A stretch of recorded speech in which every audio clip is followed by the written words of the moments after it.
బులెటిన్లో మనం breaking news చూస్తున్నాం. విశాఖలో మాజీ సీఎం వైఎస్ఆర్ విగ్రహ వ్యవహారం పెద్ద రచ్చక తెరలేపింది. అక్కయ్యపాలెం హైవే పార్కు వద్ద ఆదివారం రాత్రి సమయంలో వైఎస్ఆర్ విగ్రహాన్ని రహస్యంగా ఏర్పాటు చేసినట్లు చెబుతున్నారు.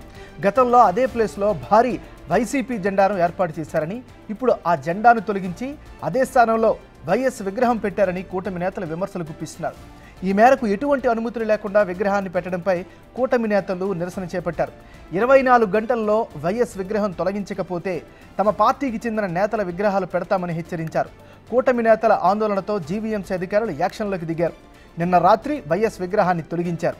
అధికారులు చర్యలు తీసుకోవడం పట్ల కూటమి నేతలు హర్షం వ్యక్తం చేస్తున్నారు.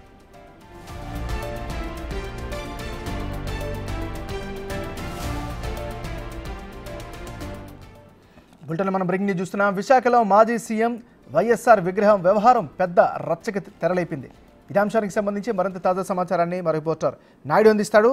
నాయుడు, ఏమన్నారు చూడొచ్చు, విశాఖలో వైసీపీ విగ్రహ రాజకీయాలు అయితే ఉన్నాయని చెప్పొచ్చు. ఎందుకంటే స్వర్గీయ రాజశేఖర రెడ్డి విగ్రహం గత ప్రభుత్వంలో అకేపాలెం సిగ్నల్ సమీపంలో అయితే అక్కడ పెట్టడం జరిగింది. అయితే దాన్ని తర్వాత తొలగించారు. మళ్ళీ తొలగించడాన్ని చూసి వైసీపీ నేతలు పూర్తిగా మళ్ళీ దాన్ని పెట్టడంతో కూటమి నేతలు అయితే నిరసన వ్యక్తం చేశారు. ఎందుకంటే విగ్రహం తక్షణమే ఇక్కడ నుంచి తీయాలని వాళ్ళు గత కొన్ని రోజులు అయితే ఆందోళన చేస్తున్నారు. అలాగే అక్కడ జాతీయ జెండా పెట్టాలి కానీ వైఎస్ఆర్సీపీ జెండా పెట్టడం అయితే ఆ కూటమిలో పూర్తిగా కూటమి నేతలు అయితే ఆగ్రహం వ్యక్తం చేశారు. ఈ నేపథ్యంలో రాత్రి జీవీఎంసీ అధికారుల తీరుపై కూడా ఆగ్రహం వ్యక్తం చేస్తూ 4వ పట్టణ పోలీసులకు అయితే ఫిర్యాదు చేయడం జరిగింది. ఈ నేపథ్యంలోనే పూర్తిగా ఈ విగ్రహాల రాజకీయాలు పోవాలని, ఎందుకంటే గతంలో ఇదే ప్రాంతంలో వైసీపీ భారీ జెండాను కూడా ఏర్పాటు చేయడంతో వీళ్ళు ఆగ్రహం వ్యక్తం చేశారు. కూటమి నేతల హెచ్చరికలతో జీవీఎంసీ అధికారులు అయితే భయపడడం జరిగింది. దీని మీద పోర్ట్ టౌన్ పోలీస్ స్టేషన్ లో కేసు కూడా నమోదు చేయడం జరిగింది. అమ్మన్నారు.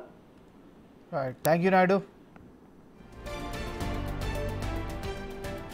వైసీపీ నాయకులు తక్షణం ఈ చర్యలు